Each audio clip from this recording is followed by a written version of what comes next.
Là-bas, j'ai rencontré un gars super, franchement, il avait envie de violer des gens, il avait envie de violer des enfants.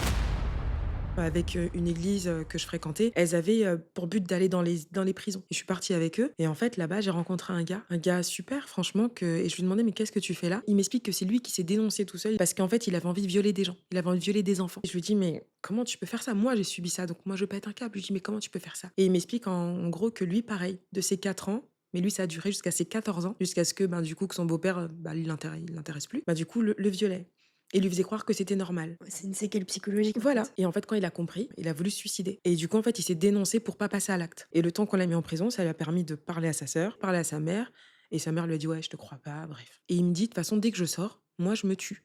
Parce qu'il est hors de question que je viole un enfant, tu vois? Quand on se raconte nos histoires, on se rend compte qu'en fait, on a le même parcours. On a été abusés par des gens qui nous ont fait croire que c'était normal. Il m'a dit: «Ben, ce serait bien si on pouvait faire ça, si toi, tu pouvais faire ça» et il m'a dit: «Dans ton livre, est-ce que tu peux parler de moi, parler de mon histoire?» et je lui ai dit: «Oui». Après, sa sœur qui m'a appelé, qui m'a dit: «Voilà, il s'est tué, mais il m'avait dit que je devais t'appeler et te dire de penser à lui et de pas oublier ce que tu avais dit». Donc la fondation elle est partie de là, d'aller, pour dire qu'il faut aller dans les écoles, parler à des enfants, leur dire ce qui est normal ou pas. Se faire frapper à la maison, c'est pas normal. Qu'on s'occupe pas de toi, que tu manges pas, c'est pas normal. Un adulte qui te dit: «Bah, je vais te toucher, mais c'est normal», c'est pas normal. Tu dois pas te laisser toucher comme ça. En fait, c'est vraiment ça. La fondation Daphné Léger, elle sert à ça. J'ai réussi à aider des enfants. Quand tu vas voir un enfant que tu lui dis: «Tu sais, moi, j'ai subi ça aussi, alors tu peux m'en parler» et il va t'en parler. L'enfant, il te tient la main, il te dit: «Est-ce que tu peux le dire à ma maman pour moi?» et elle est là, elle me dit: «Mais merci» parce qu'en fait, elle me l'aurait pas dit ou sinon, ça se serait pas arrêté.